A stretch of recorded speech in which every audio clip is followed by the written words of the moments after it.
To be honest, this is probably going to be and I'm going to say this at this table, the most pro-black president that we've had in our lifetime.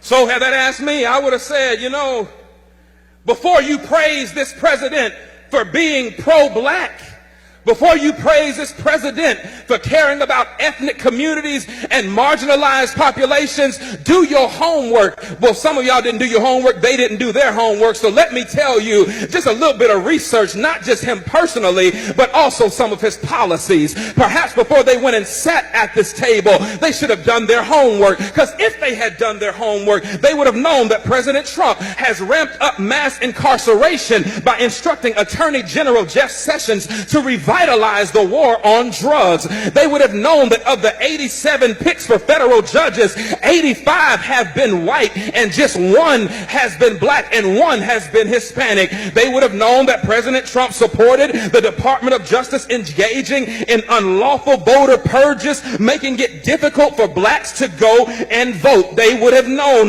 that Trump is ending protection for predatory lenders, which disproportionately harm black people. They would have known that he is ignoring the affordable housing crisis by ordering HUD to triple the rents of poor tenants in public housing, which mostly affect black people. Do your homework. They would have known that he is proposing cutting $200 billion over the next 10 years from supplemental nutrition assistance programs that will bring more hunger in black and brown communities. They would have known that Trump is worsening the health of black communities through environmental deregulation, which disproportionately harms black people through exposure to pollution. Now, that's just a few on the policy side, but you don't have to go too far to ask what about him personally would make me know that he is not pro-black. I'm glad you asked, because in 1970, Trump's real estate company tried to avoid renting apartments to black tenants and gave preferential treatment to white tenants. He began his 2016 presidential campaign with a speech disparaging Mexican immigrants as criminals and rapists. Y'all remember that? In 2016, he said of people of color, you are living in poverty, your schools are no good, you have no jobs. Hold on, I'm a product of a HBCU, and I'm a product of black school systems and black teachers. Don't you ever tell me that my black schools are...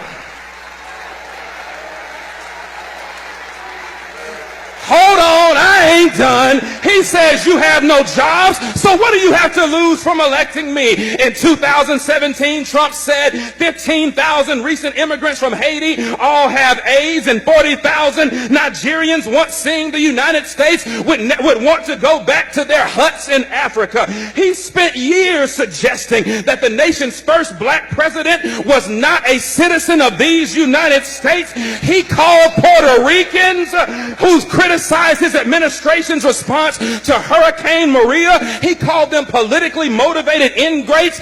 Hold on, but he called those who marched beside white supremacists in Charlottesville, Virginia, he called them very fine people. He hired Steve Bannon, a white nationalist, as his chief strategist. He called Haiti and other African nations S-hole countries, and he's taking credit for an economy that has not been built on his administration, but was built on the backs of 8 years of hard work under the Obama administration.